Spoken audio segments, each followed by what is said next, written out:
출애굽기 24장 1절부터 11절까지 읽어드리겠습니다.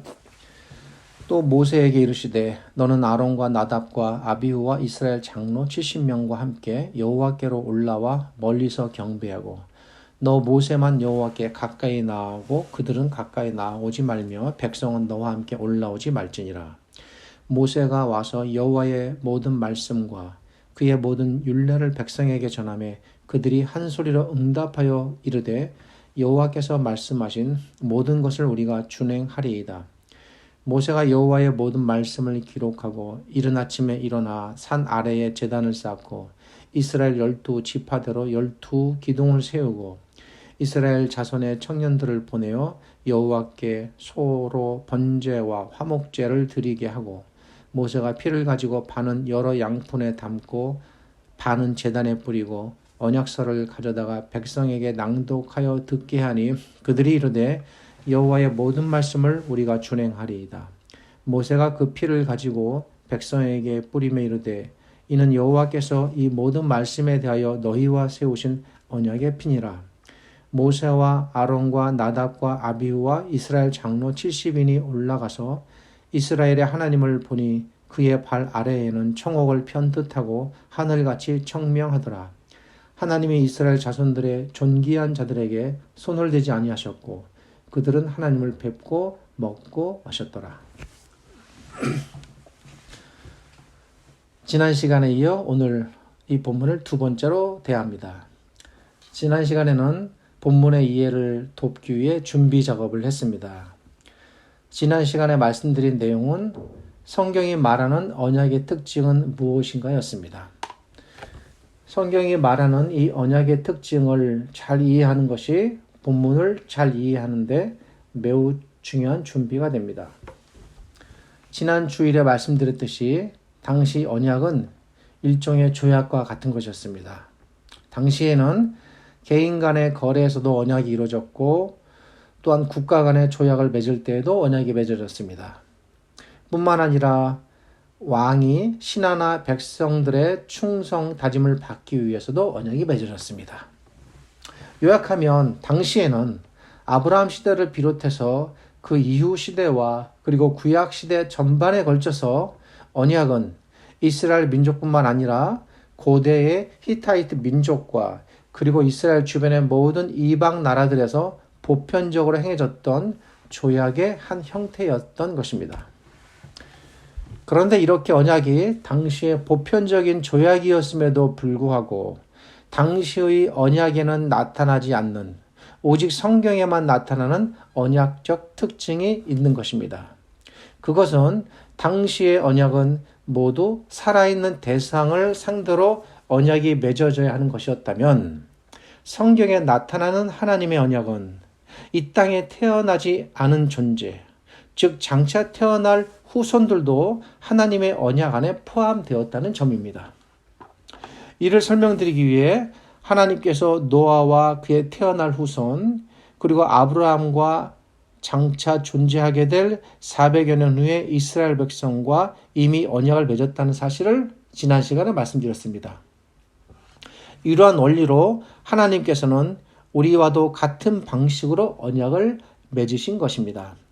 우리가 이미 이 땅에 존재하기 이전부터 하나님께서는 우리를 하나님의 언약 백성 안에 들게 하시고 그리고 그 후에 우리를 언약의 백성으로 살게 하시기 위해서 우리를 이 땅에 내어보내게, 즉 태어나게 하신 것입니다. 이것이 신비롭고 놀랍다고 말씀드렸습니다. 이것이 지난 주일에 말씀드린 대략의 핵심적인 내용이었습니다. 오늘은 이어서 그렇게 하나님께서 맺으신 언약이 하나의 형식을 통해 세상에 어떤 방식으로 선포되고 나타나는가를 살펴보려고 합니다. 하나님께서 맺으신 언약은 본질적으로는 눈에 보이지 않습니다. 왜냐하면 언약이라는 것은 관계가 맺어졌음을 뜻하는 것이기 때문입니다. 언약이라는 것은 하나님께서 누구누구를 자기의 백성으로 삼으셨다라는 사실을 말합니다. 그러기에 이러한 관계를 나타내는 언약은 그 자체로는 눈에 보이지 않습니다. 누가 하나님과 관계 맺었는지, 누가 하나님과 관계를 맺지 않았는지 사람들 눈에는 알 길이 없는 것입니다. 비록 언약이 존재하고 세워졌다고 해도 존재하는 그 언약이 눈에는 보이지 않습니다. 그래서 하나님께서 한 가지를 준비하셨습니다. 눈에 보이지 않는 언약을 눈에 보이게끔 하시는 겁니다. 보이지 않는 언약을 보이는 언약으로 보여주시기 위해 하나님께서 준비하신 것이 있는데 그것이 바로 언약 형식입니다. 제가 지난주에 말씀드렸죠? 언약이라는 관계 자체와 언약이 맺어지는 형식은 별개의 사건이라고.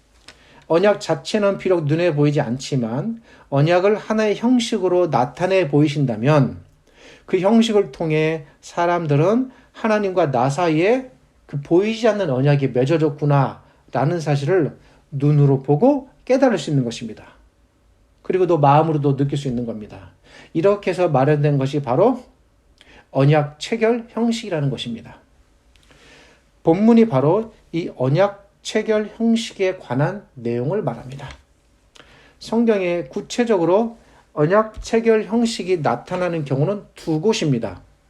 그것은 창세기 15장과 출애굽기 24장입니다. 비록 성경에 이 외에도 언약이 맺어지는 기록들이 모압 언약이나 다윗 언약과 같은 기록들을 통해 나타나지만 언약이 체결되는 매우 구체적인 과정이 기록된 곳은 창세기 15장과 출애굽기 24장 두 곳입니다. 모압 언약과 다윗 언약 역시 언약을 이해하는 데 매우 중요한 언약들입니다.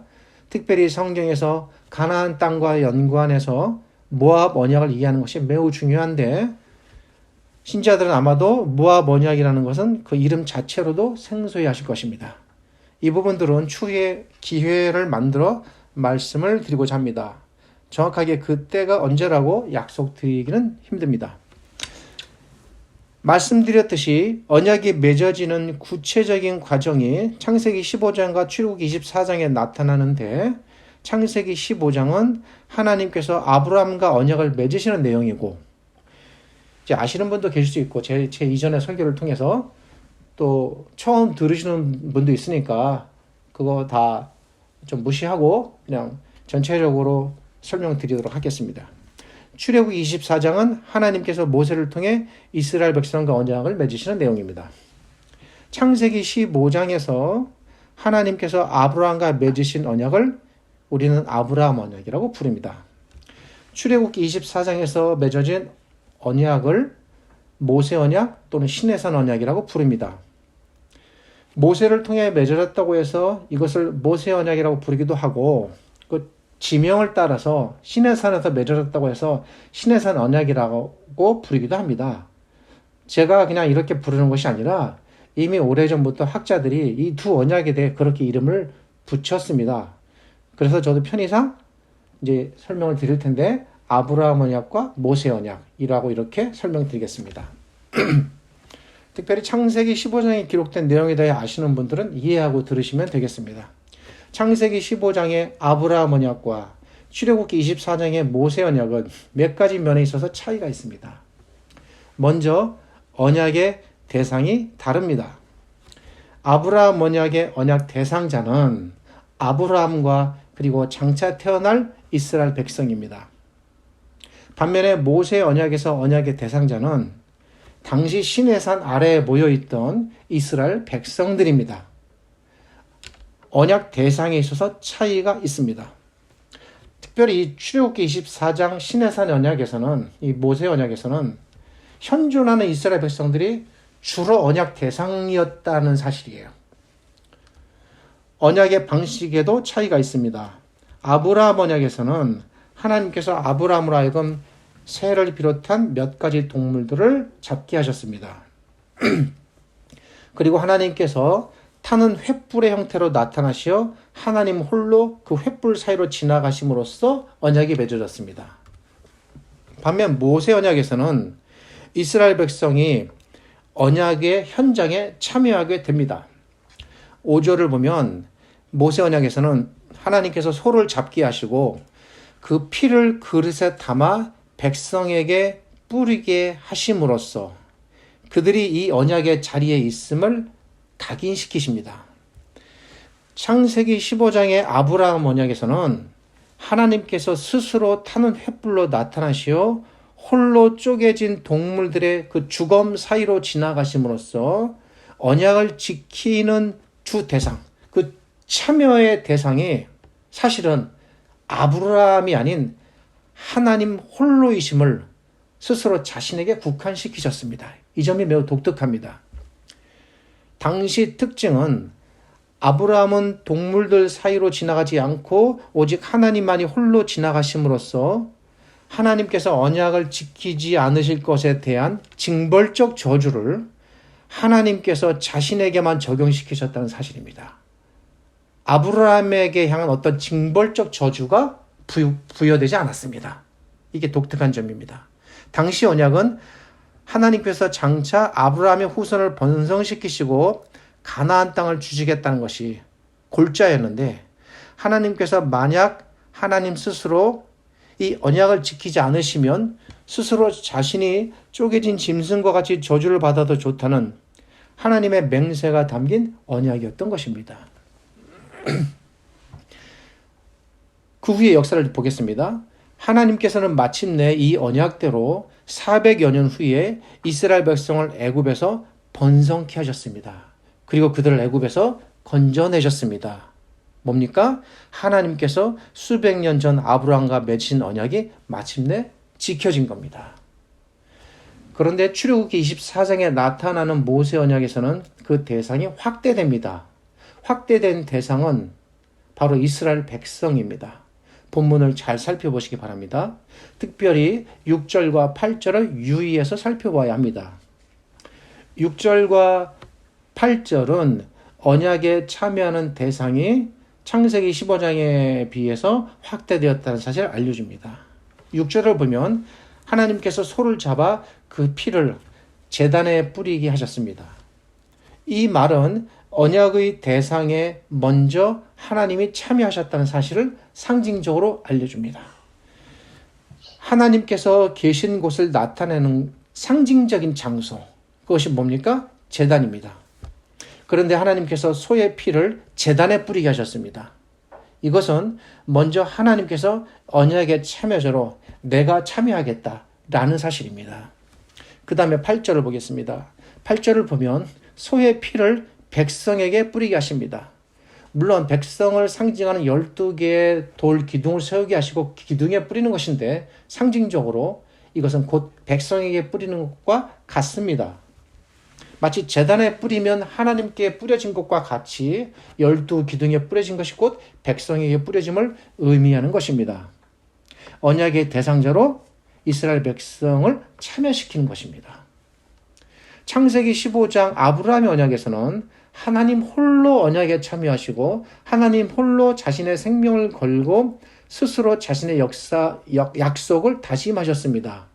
언약을 지키지 않으면 하나님께서 쪼개진 짐승처럼 되어도 좋다는 하나님만의 언약적 다짐이 담겨 있었습니다.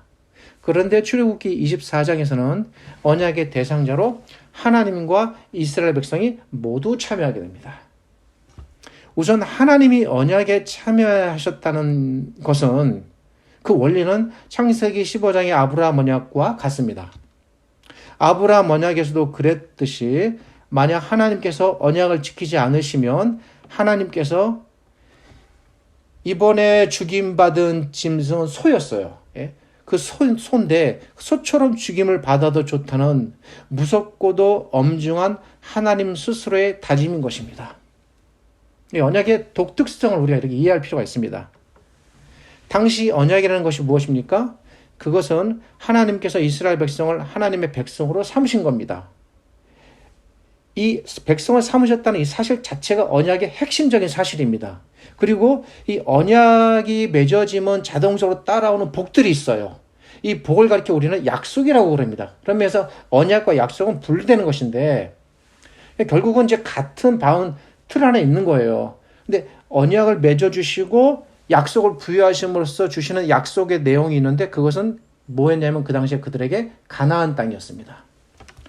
하나님께서 스스로 언약 대상자에 참여하셨다는 사실은 이 두 가지 사실과 모두 연관되어 있습니다. 그것은 하나님께서 만약 이스라엘 백성을 버리신다거나, 이것은 언약입니다. 그죠?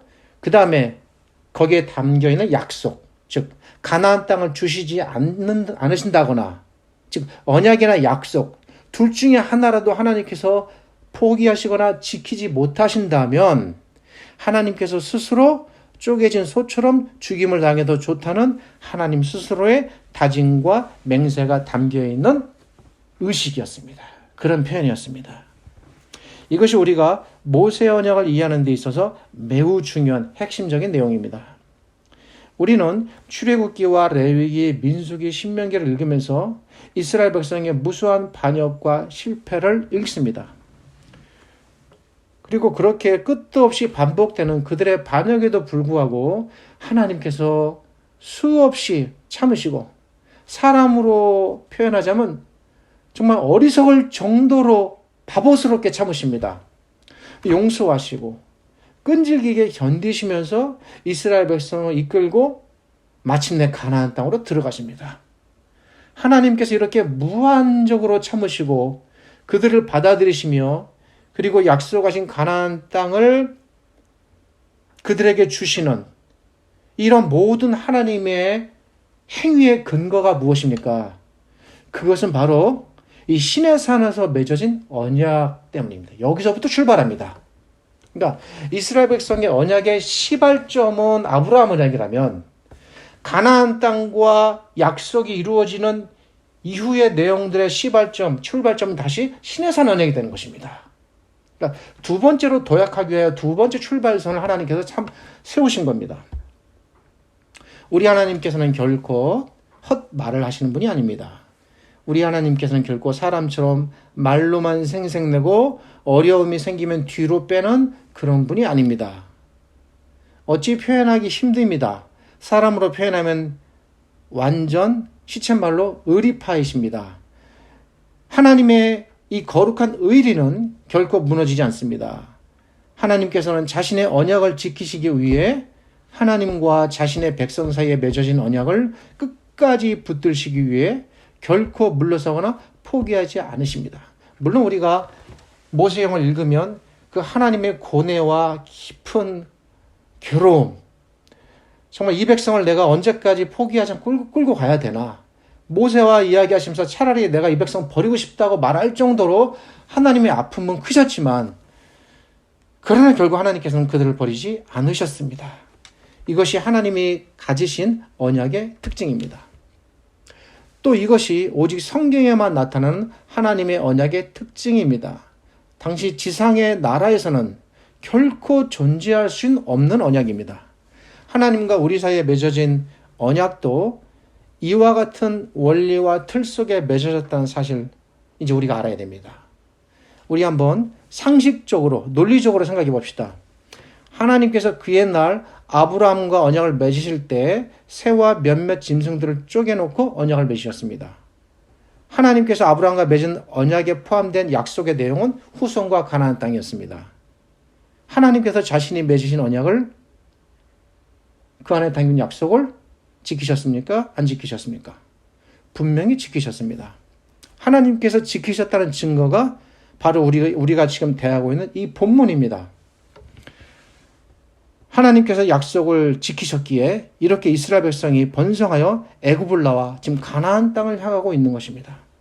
또한 하나님께서는 시내산에서 소를 잡아 소의 피를 제단에 뿌리시며 언약을 맹세하셨습니다.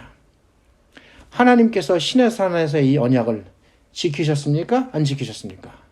지키셨습니다. 그 증거가 바로 이후의 기록으로 나타나는 출애굽기, 레위기, 민수기, 신명기, 그리고 여호수아서로 이어지는 기록들입니다.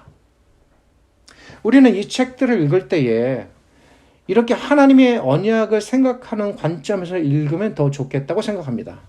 아, 우리 하나님께서 이렇게 하나님 자신의 언약을 신실하게 지켜나가시는구나. 이를 생각하며 이런 심정으로 읽었으면 하는 것이 저의 개인적인 바람입니다. 그렇게 읽어야만 이 성경들을 제대로 읽게 될 것입니다. 결코 성막이나 여러 가지 율법에 대한 정보를 알려줄 목적으로 쓰여진 지루한 책들이 아닙니다.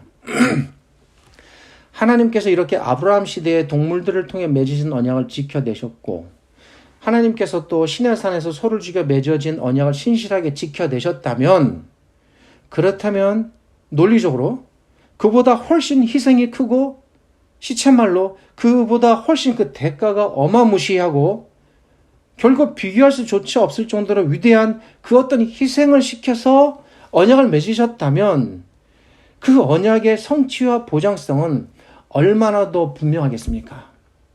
이 부분을 생각하려는 것입니다. 오늘은 언약의 보장성이 더욱 분명하게 담보되는 것입니다. 아브라함 언약, 모세 언약 다음으로 하나님께서 희생의 제물로 삼으신 위대한 언약, 그 언약의 제물은 누구이십니까? 우리 주님 예수 그리스도이십니다. 사람과 동물도 제물로 비교가 될 수 없거늘 하물며 하늘에 계신 하나님의 아들이신 예수께서 친히 이 땅에 오셔서 언약의 제물이 되신 것입니다. 작은 동물의 희생의 언약도 소중히 지키신 분, 소의 희생의 언약도 어김없이 지키셨다면 그 하나님께서 자신의 아들을 죽이셔서 그 아들의 피로 맺으신 이 언약은 얼마나 더 확고하게 지켜나가시겠습니까? 이것을 깨달으라는 겁니다. 하나님께서 우리와 맺으신 언약은 양보다 크고 소보다도 위대하고 크다는 사실, 이 히브리서의 기자의 그 기록들을 우리가 기억해야 합니다. 하나님께서 우리와 맺으신 언약이 이토록 소중하고 엄중하다는 사실을 사도들이 모두 다 잘 이해했고 그래서 초대교회에서 가르쳤습니다. 그 가운데 누구보다도 이 사실을 분명하게 전하는 한 사도가 계신데 그분이 바로 사도 바울입니다. 바울 사도께서 로마서 8장에서 하나님께서 예수 그리스도를 통해 우리와 맺은 이 피의 언약이 얼마나 흔들림 없는 거룩한 언약인지를 증거합니다.